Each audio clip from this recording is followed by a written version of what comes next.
오늘 우리에게 주실 말씀은 창세기 3장 9절에서 21절까지 말씀입니다. 창세기 3장 9절에서 21절까지의 말씀을 저와 한 절씩 교독하신 후에 마지막 절은 함께 읽도록 하겠습니다. 여호와 하나님이 아담을 부르시며 그에게 이르시되 네가 어디 있느냐?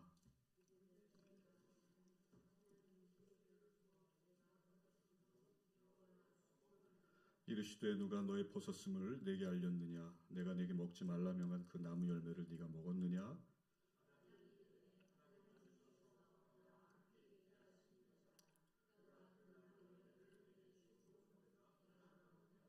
여호와 하나님이 여자에게 이르시되 네가 어찌하여 이렇게 하였느냐? 여자가 이르되 뱀이 나를 꾀므로 내가 먹었나이다.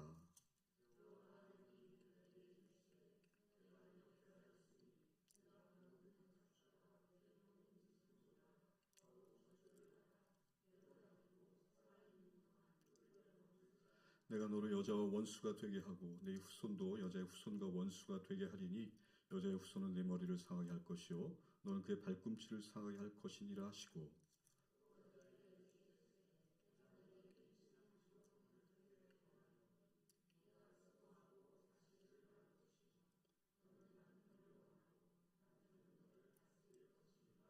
아담에게 이르시되 네가 내 아내의 말을 듣고 내가 네게 먹지 말라 한 나무의 열매를 먹었은즉 땅은 너로 말미암아 저주를 받고 너는 내 평생에 수고하여야 그 소산을 먹으리라.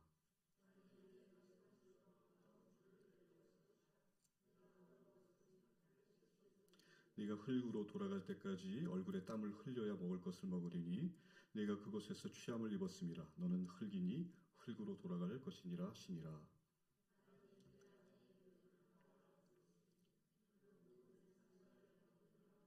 함께 읽습니다. 여호와 하나님이 아담과 그의 아내를 위하여 가죽옷을 지어 입히시니라. 아멘. 기도하시겠습니다. 하나님 아버지 은혜를 감사합니다. 한 주를 지나는 가운데 주여 말씀 강좌로 불러주셔서 생명의 말씀으로 저희를 기르시니 감사합니다. 이제 가스펠 프로젝트 세 번째 시간입니다. 이 시간 말씀을 나눌 때 올바르게 전하고 또 밝히 알아들을 수 있도록 성령 하나님 인도하여 주옵소서. 설교자 입술을 붙잡아 주셔서 성경에 쓰인 원 목적대로 전하게 하옵소서. 감사합니다. 사랑합니다. 예수님의 이름으로 기도드립니다. 아멘. 지난 시간에 우리는 하나님이 세상을 창조하셨고 또 그 가운데 인간을 하나님의 형상으로 창조하셨다는 것을 배웠습니다. 하나님께서 아담과 하와에게 좋은 세상을 주시고 또 돌보고 누리게 하셨습니다. 무엇보다 중요한 것은 아담과 하와가 하나님과 관계를 맺고 교제했다 하는 사실입니다. 그런데 어느 날 이 아담과 하와가 죄를 영접했습니다. 오늘 이 시간은 그 죄의 결과를 저와 여러분이 맛보는 시간입니다. 그 맛은 죄는 우리와 하나님 또 사람들 그리고 세상과의 관계를 깨뜨리는 맛입니다. 그 씁쓸한 맛이 오늘 나누는 신학적 주제입니다. 저 화면에 나와 있죠?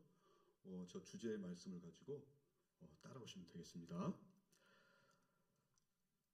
우리 지난 시간에 하나님께서 에덴 동산에서 단 한 가지를 금지하셨다는 것을 배웠습니다.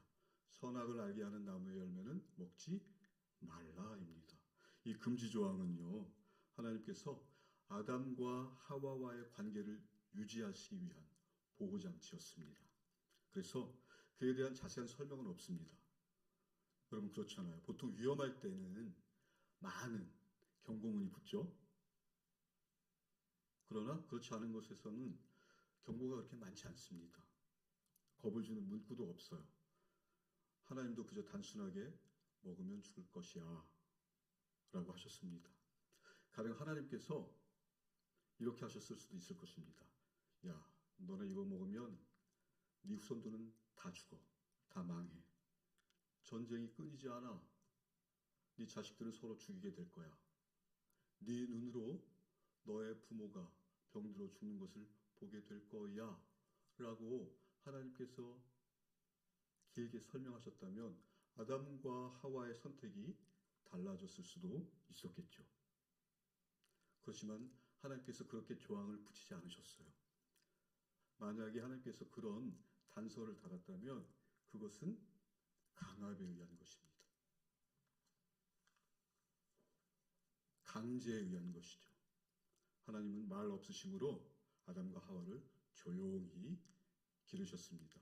강요하거나 조작하지 않고 선택할 수 있는 자유를 주신 것입니다. 어떤 사람들은 말합니다. 아니, 먹으면 죽을 것을 왜 만드셨대? 이 질문은 죄에 물든 인간의 성향을 보여주는 질문입니다. 이 죄된 인간은요, 죽음의 공포에 사로잡혀서 선악과가 선택할 수 있는 자유였다는 것을 생각하지 못합니다. 한 세상 그저 잘 먹고 살다가 죽는 것이라는 짐승과 같은 존재에 인간을 머무르게 하는 질문이죠. 이런 질문에 당연히 하나님은 분노하십니다. 왜요? 하나님 입장에서는 내 형상으로 만든 유일한 인간이 짐승의 급으로 떨어지는 것을 볼 수 없기 때문입니다. 여러분 생각해 보세요. 내 DNA를 가진 내 자녀가 어느 날 전화를 딱 해서 아빠, 엄마, 인생 뭐 있습니까?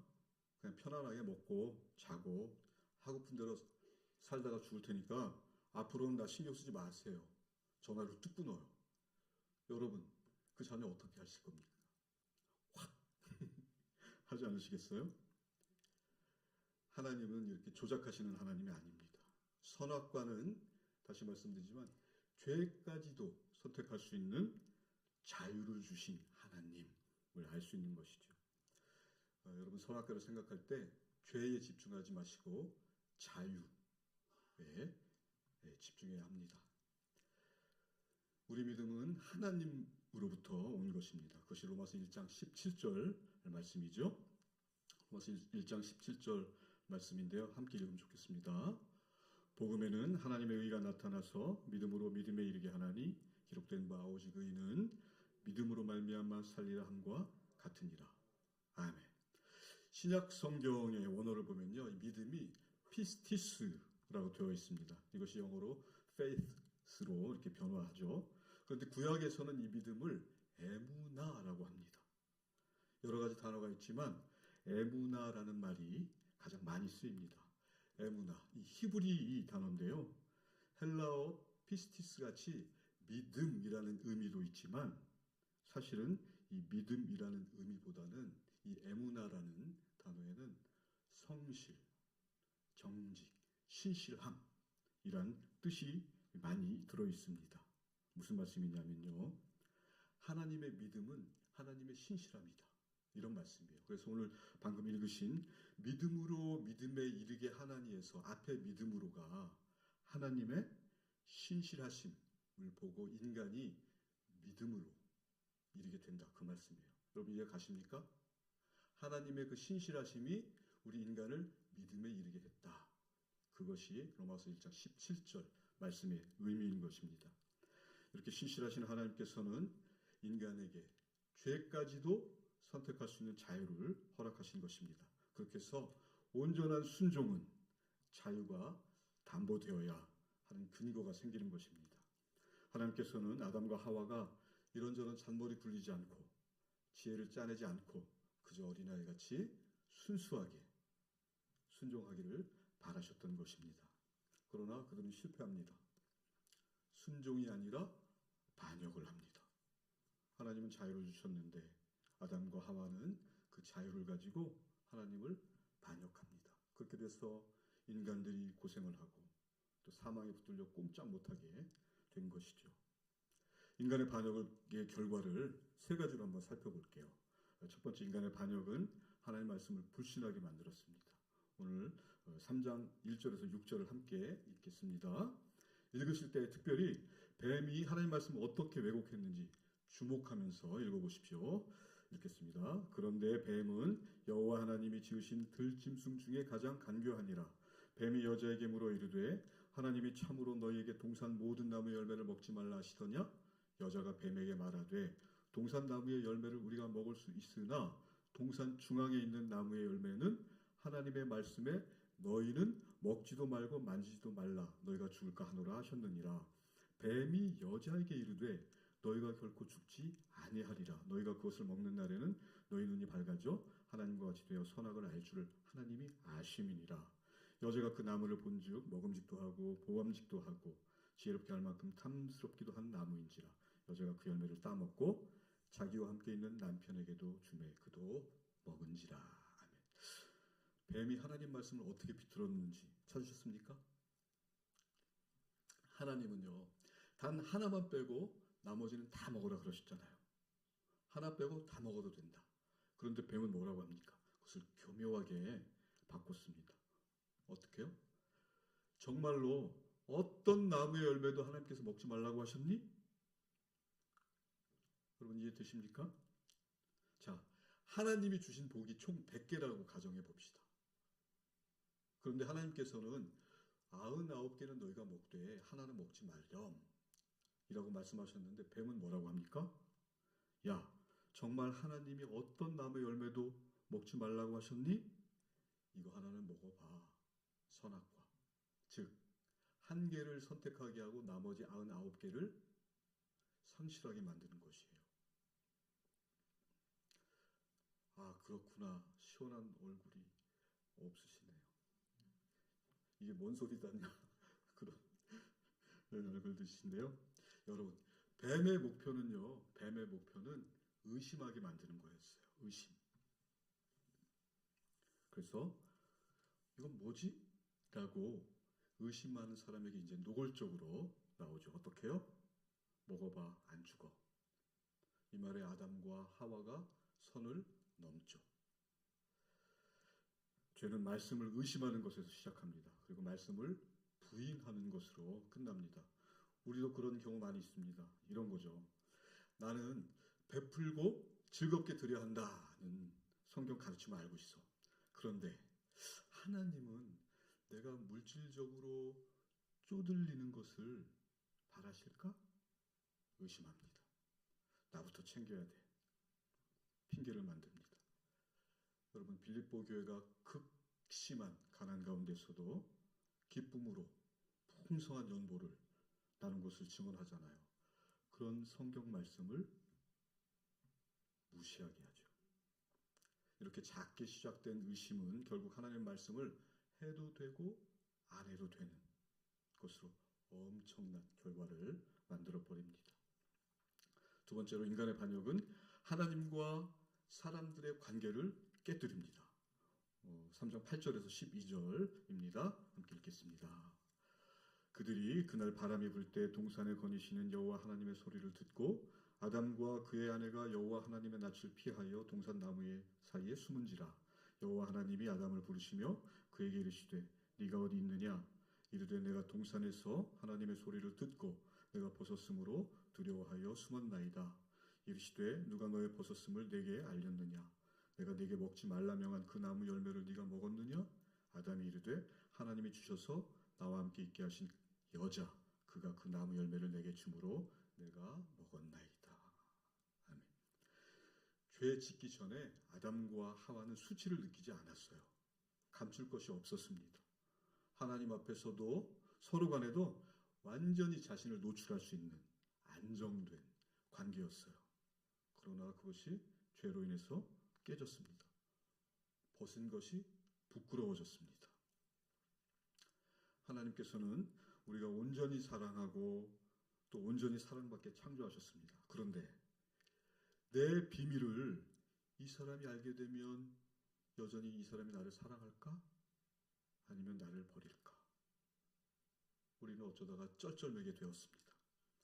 반역한 인간은 나를 드러내면 사랑받을 수 없다고 생각하게 되었습니다. 누군가를 속속들이 알게 되면 사랑할 수 없다고 믿게 되었습니다. 그래서 인간은 숨는 것입니다. 하나님으로부터 숨고 서로를 피해 숨는 것이 자연스러운 일이 되어버렸습니다. 우리 마음속에 숨어야 한다는 느낌이 드는 것은 씁쓸하게 남아있는 반역의 맛입니다.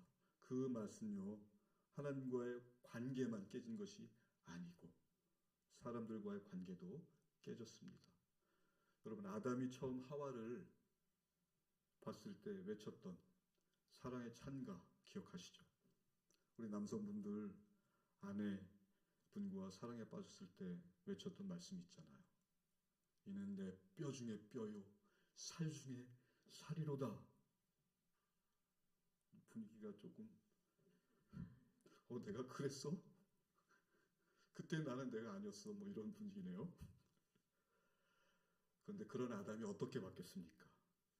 입을 비죽거리며 하나님을 향해 뱉어냅니다. 당신이 내게 준 이 여자가 나를 범죄하게 하였나이다. 이 한 문장이 우리에게 엄청난 충격을 줍니다. 여러분, 여자를 준 하나님이 원인 제공자라는 말이에요. 그리고 하나님을 향해 휘둘렀던 그 주먹을 여자가 범죄하게 만들었다며 사람에게도 휘두르는 장면입니다. 부부관계가 이렇게 금해가면서 사람 사이의 관계도 이렇게 해서 깨지게 된 것입니다. 셋째로 인간의 반역은 하나님의 세상, 선한 세상을 파괴합니다.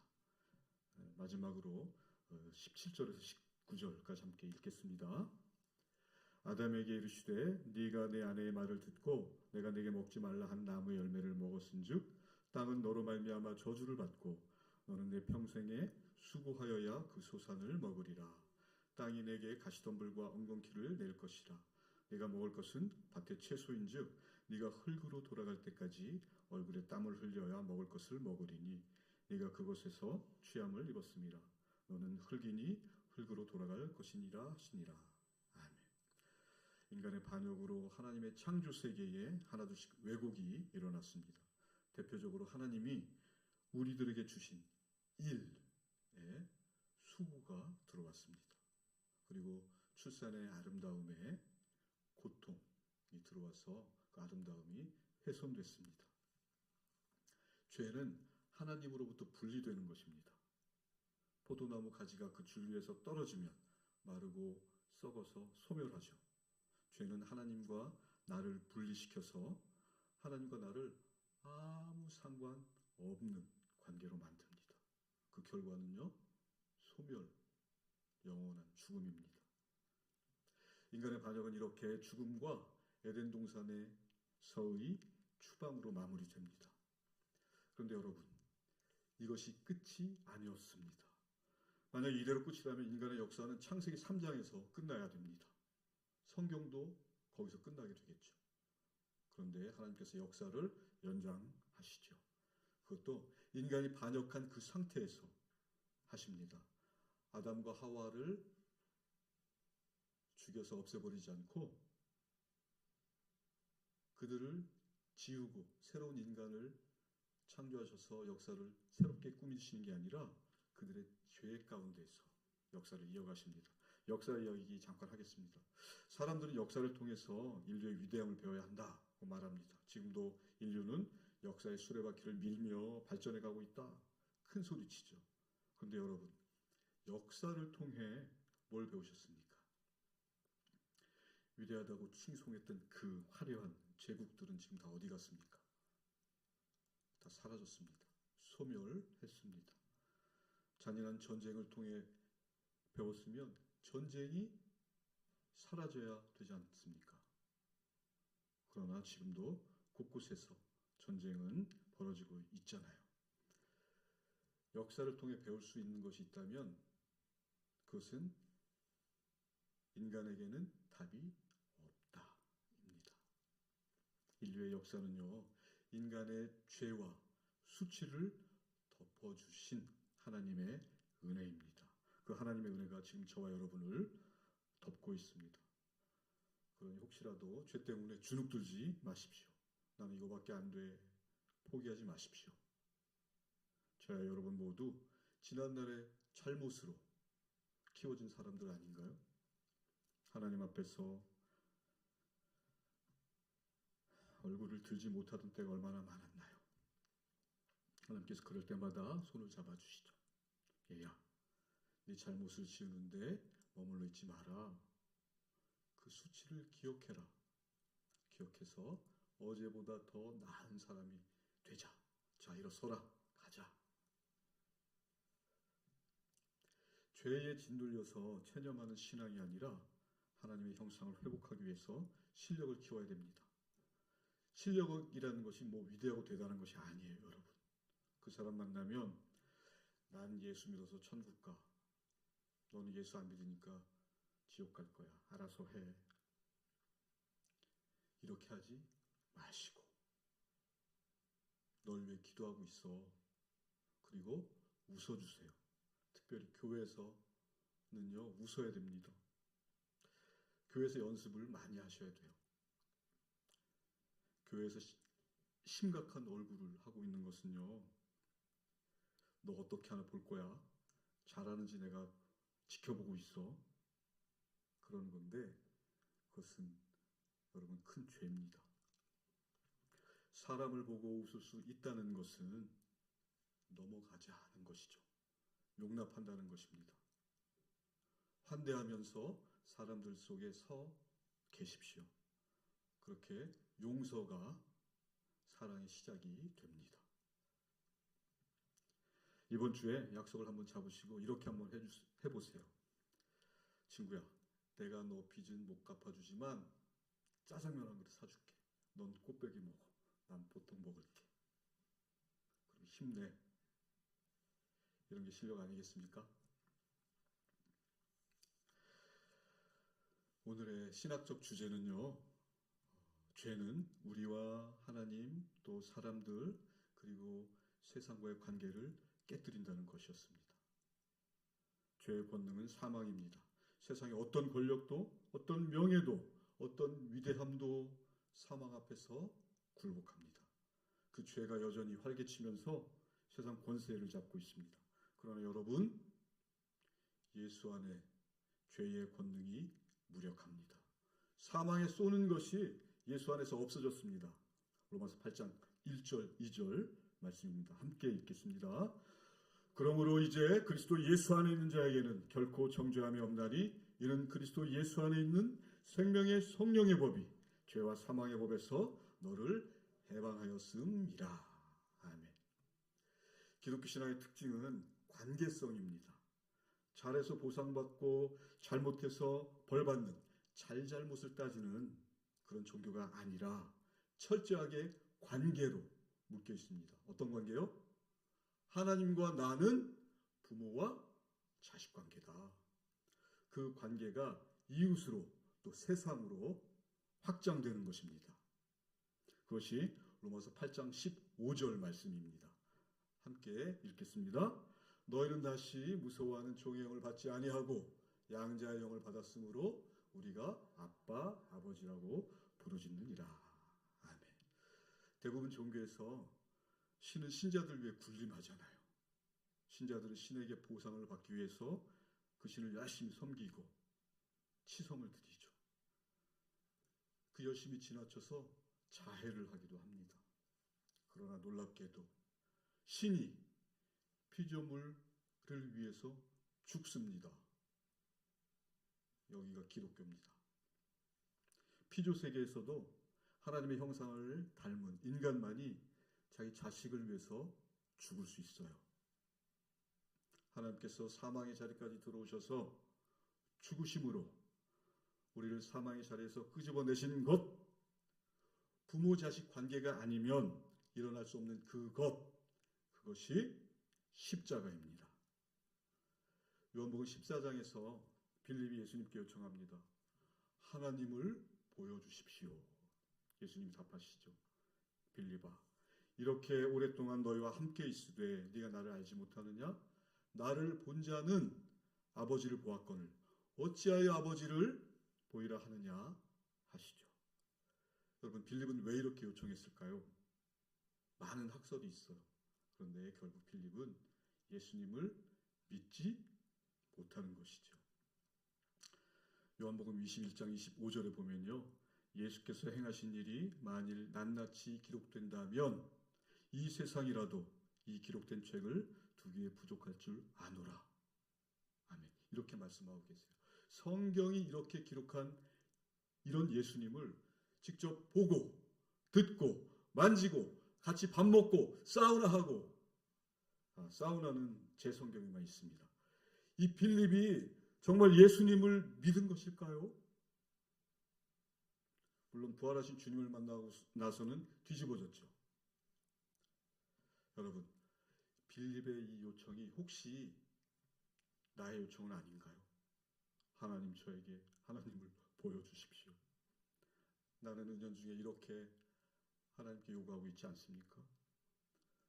목사님 설교를 통해서, 날마다 말씀 묵상을 통해서 주님을 만나시잖아요. 그런데 마음 한구석에 하나님을 보여주십시오, 도사리고 있는 마음이 있지는 않으십니까? 혹시라도 그런 분이 계시다면 이제 말씀하시는 예수님을 붙드시기 바랍니다. 예수를 믿으시기 바랍니다. 예수님은 완전한 하나님의 형상입니다. 예수님은 지금도 우리와 하나님 그리고 세상과의 관계를 완전하게 하고 계십니다. 살아가는 동안 오직 예수님만이 나와 하나님, 나와 사람들과의 관계를 온전하게 하시고 진정한 안식을 주시는 유일하신 분이라는 것을 진심으로 믿어서 평화를 누리는 저와 여러분이 되었으면 좋겠습니다. 기도하겠습니다. 하나님 아버지, 은혜를 감사합니다.